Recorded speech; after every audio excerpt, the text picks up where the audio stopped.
Namaste children. In the previous class, we have seen about the lesson the French Revolution, the meaning of revolution and why the revolution took place in France. Let us take a quick recap of the reasons why the French Revolution took place. The first and foremost reason is monarchy of Louis XVI. He was not able to rule the country properly because upon his succession he found the treasury was empty. So in order to maintain the administration, he decided to increase taxes. The next thing is the discrimination among three estates. Then subsistence crisis that took place. The growing role of middle classes protesting for equality among the people, and the role of philosophers also contributed a lot. Their ideals were discussed in coffee shops and pubs. That became a major cause for the French Revolution. Now, let us see about the outbreak of the revolution, the immediate cause. Though there were many causes, the immediate cause that led to the revolution, the outbreak of the revolution. Here, King Louis XVI had to increase taxes. In France of old regime, the monarch did not have the power to impose taxes according to his will alone. Rather, he had to call a meeting of Estates General. On 5th May 1789, Louis XVI called together an assembly to pass proposal for new taxes. The first and second estate sent 300 representatives each, who were seated in rows facing each other, while 600 members of third estate had to stand at the back. Whereas the peasants, artisans and women were denied entry to the assembly. The voting in the Estates General in the past had been conducted according to the principle that each estate had one vote. But members of the third estate demanded the voting now conducted by the assembly as a whole, where each member put forward their vote. That is, each member would have one vote.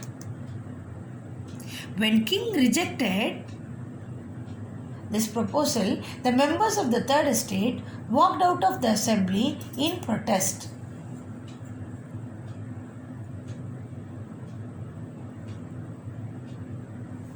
On 20th June, they assembled in the hall of an indoor tennis court in the grounds of Versailles. They declared themselves a national assembly and swore not to disperse till they had drafted a constitution of France that would limit the powers of the monarch. While the National Assembly was busy at Versailles drafting the constitution, the rest of France seethed with turmoil.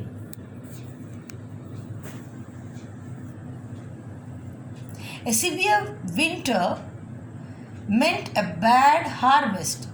The price of bread rose. Often bakers exploited the situation and hoarded supplies. After spending hours in long queues at the bakery, crowds of angry women stormed into the shops. At the same time, the king ordered troops to move into Paris. On 14th July, the agitated crowd stormed and destroyed the Bastille, the prison fort in Paris.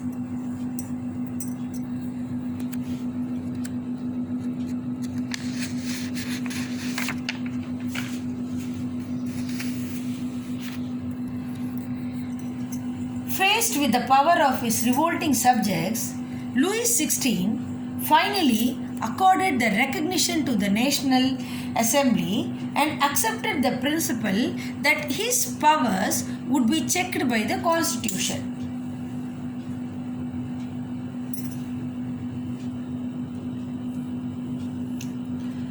And also abolished the feudal system of obligations and taxes. The clergy too were forced to give up their privileges.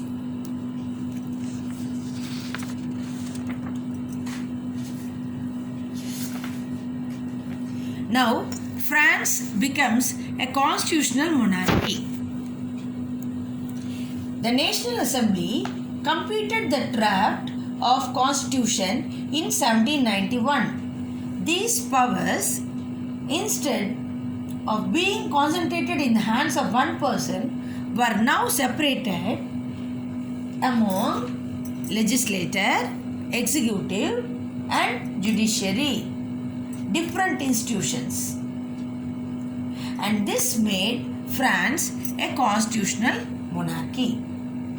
The Constitution of 1791 vested the power to make laws in National Assembly, which was directly elected. Not all citizens elected, only men above 25 years of age who paid taxes equal to at least 3 days of a laborer's wage, and they were given the status of active citizens. The remaining men and all women were classed as passive citizens.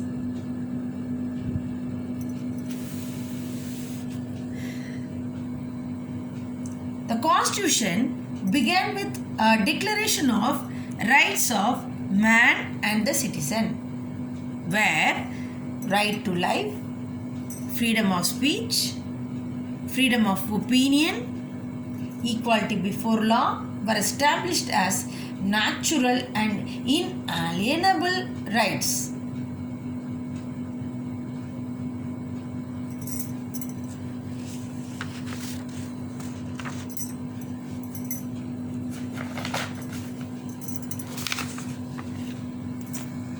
Now, these are some of the political symbols. The majority of men and women in 18th century could not read or write, so images and symbols were frequently used instead of printed words to communicate important ideas. Now let us try to read these symbols. The broken chain. Chains were used to fetter slaves. A broken chain stands for the act of becoming free. Phrygian cap. Cap worn by a slave on becoming free. The bundle of rods. One rod can be easily broken, but not an entire bundle. Strength lies in unity. The eye within a triangle radiating light. The all-seeing eye stands for knowledge. The rays of the sun will drive away the clouds of ignorance. Scepter. Here comes scepter, symbol of royal power. Snake biting its tail to form a ring. A ring has neither beginning nor end. Here comes winged women, personification of law. This one is law tablet. The law is same for all are equal before it.